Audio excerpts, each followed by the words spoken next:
Salut tout le monde, on attaque la deuxième critique de la deuxième semaine d'affilée.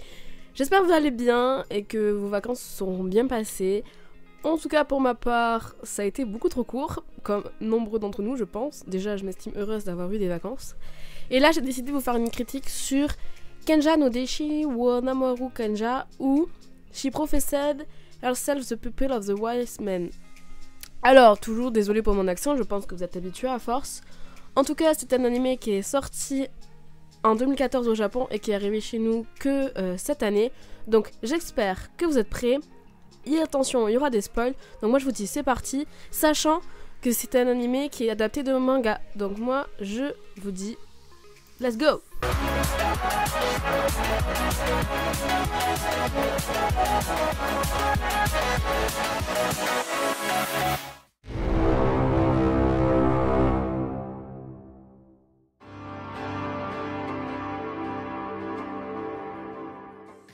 Kagami est un joueur de VRM MMORPG appelé Each Earth Online. Il est un joueur très expérimenté dans ce jeu et il joue sous l'apparence d'un vieux barbu. Un jour, il achète un item avec l'argent qui lui reste. Cet item lui montre à quoi il pourrait ressembler s'il avait pris un personnage féminin. Après l'avoir acheté, il s'endort. Cependant, lors de son réveil, il réalise que son jeu est devenu un peu trop réaliste à son goût. De plus, le personnage qu'il incarne est la version féminine de son vieux magicien.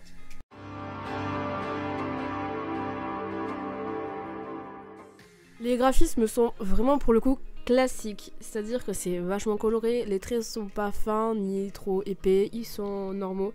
Oui, si vous aviez oublié que je sais super bien écrire les graphismes, vous vous êtes trompé. L'anime est vachement coloré et ça fait plaisir, c'est agréable à l'œil. En revanche, là où il y a la spécificité de cet anime en termes de graphisme, c'est tout ce qui est invocation / combat. C'est du 3D. Alors, comme j'ai pu le dire dans une précédente critique, le 3D me dérange plus ou moins à l'œil, dans le sens où on passe d'un truc totalement 2D à un truc totalement 3D, donc ça c'est totalement un avis personnel. Mais du coup moi ça me dérange, mais mine de rien, ce 3D il est pas non plus trop dégueulasse. On le voit beaucoup mais en soi en fait c'est toujours les mêmes choses, donc du coup on s'y habitue. Je trouve quand même que l'animation est vraiment très bien réussie, dans le sens rien que dans les styles, des invocations, toutes les animations, des graphismes, je sais pas comment on appelle ça, les choses qui tournent autour des portes d'invocation. C'est super joli à voir, c'est bien fait, c'est bien réalisé. Franchement, rien à dire pour le coup, juste si ce n'est que des fois le 3D me gêne à l'œil. Notamment par exemple quand elle est sur Pégase et qu'elle vole dans le ciel. Ah, celui-là franchement je le trouve pas ouf.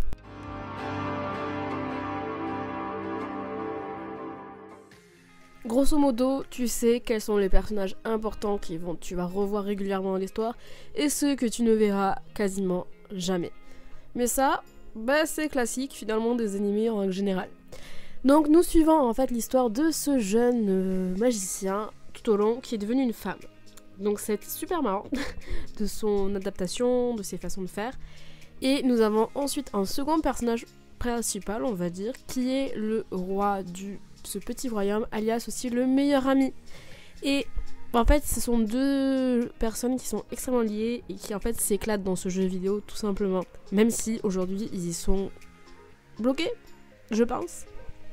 Ensuite nous avons une magnifique elfe fée qui est une domestique à la base et qui au début du jeu n'avait pas de personnalité en soi et elle faisait juste son travail. Et sauf que là, bah, maintenant les PNG entre guillemets ont une conscience pure et dure et leur propre conscience. Donc du coup en fait c'est qu'on découvre toutes les personnalités des différentes personnes du jeu. Donc chacun a réellement sa personnalité et là où c'est intéressant c'est que en fait dans le jeu ils sont pas censés être que deux dans ce royaume super puissant, il est censé y en avoir plusieurs, donc chacun avec une personnalité bien distincte et une apparence aussi bien particulière. Malheureusement nous en avons vu que 3 ou 4 il me semble.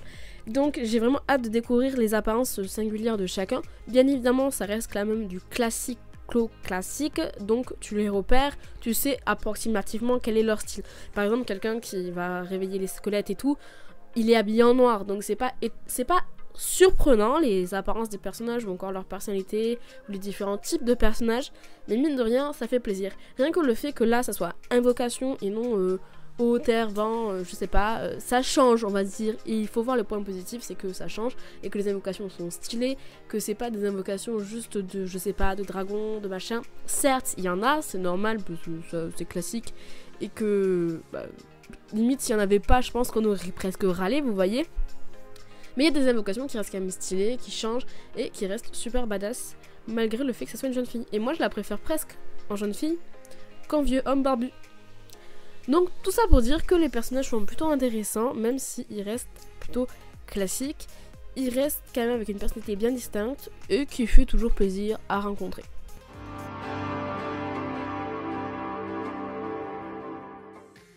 Concernant l'histoire, très sincèrement, je trouve qu'il n'y a rien de bien extraordinaire, on va dire, dans ce sens-là. En gros, on le suit dans sa nouvelle vie de jeune fille. Il essaie de faire croire qu'en fait, c'est son apprenti parce que c'était un grand mage et que l'objectif, c'est qu'elle reste quand même discrète et qu'elle puisse investiguer dans le royaume sans problème. Parce que, et oui, ils sont dans un jeu, ils ont été invoqués, c'est chelou. Enfin, invoqués. Ils ont resté bloqués dans le jeu, c'est bizarre. Et du coup, le monde, en fait, finalement, il découvre qu'il part un peu en cacahuète. Des monstres sont dans des zones où ils ont rien à faire. Les gens se font attaquer. Les PNG, finalement, ils ont leur propre conscience. Tant mieux, mais c'est quand même bizarre. Donc finalement, c'est super pratique cette nouvelle apparence et elle en profite. Sauf que tout le monde la considère comme une enfant, vu qu'elle a une apparence d'une enfant. Et il ne faut pas oublier, mais que finalement, il n'a jamais été une jeune femme. Donc du coup, il fait des trucs un peu particuliers. Donc enfin bref, on la suit dans ses aventures, à la découverte de ce monde plutôt étrange, à la redécouverte de ce monde plutôt étrange. Et du coup, il lui arrive plein de petites aventures où finalement, elle va devoir utiliser ses capacités. Et très sincèrement, c'est mes moments préférés. Là où elle invoque de nouvelles entités. Et c'est vraiment mes moments préférés dans le sens où on découvre déjà ses méga pouvoirs de sa mort. Et en plus, on découvre ces entités-là qui sont juste plus extraordinaires les unes que les autres. Bien évidemment, comme tout animé qui se respecte dans un jeu vidéo, il y a une scène finale avec un combat de Big Boss sa mère.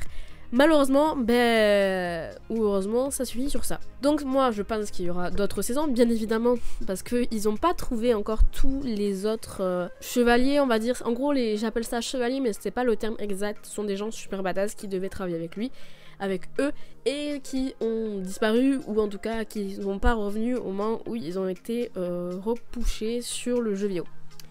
Donc l'objectif, c'est de trouver tous ces membres-là, sachant qu'il y en a une qui a été trouvée et que deux autres ont été aperçus vaguement lors du boss final. Et en fait, ils ont créé une cité, un royaume où tout le monde peut vivre en paix. Et en fait, les limites de ce jeu, c'est simplement ton imagination. Donc c'est vraiment super bien, j'ai hâte de savoir ce qui va se passer par la suite. L'histoire est classique, mais franchement, ça se regarde, c'est 12 épisodes, c'est super chill et pas prise de tête, il n'y a pas de gros trucs de tension. Non, c'est super sympa à regarder, vraiment, très sincèrement.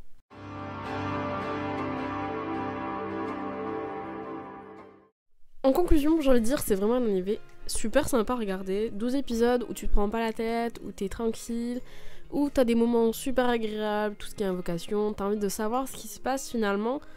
Mais si maintenant vous cherchez un animé super travaillé, avec des bêtes de décor, avec une bête d'animation, avec une histoire super originale, ça ne sera pas le cas. Clairement, je vous dis, passez votre route. Si vous préférez passer un moment tranquille à regarder un petit animé d'invocation, enfin d'invocation oui, mais de réincarnation, ça peut être super sympa. En tout cas, moi j'ai pris du plaisir à regarder cet animé, il faut le savoir.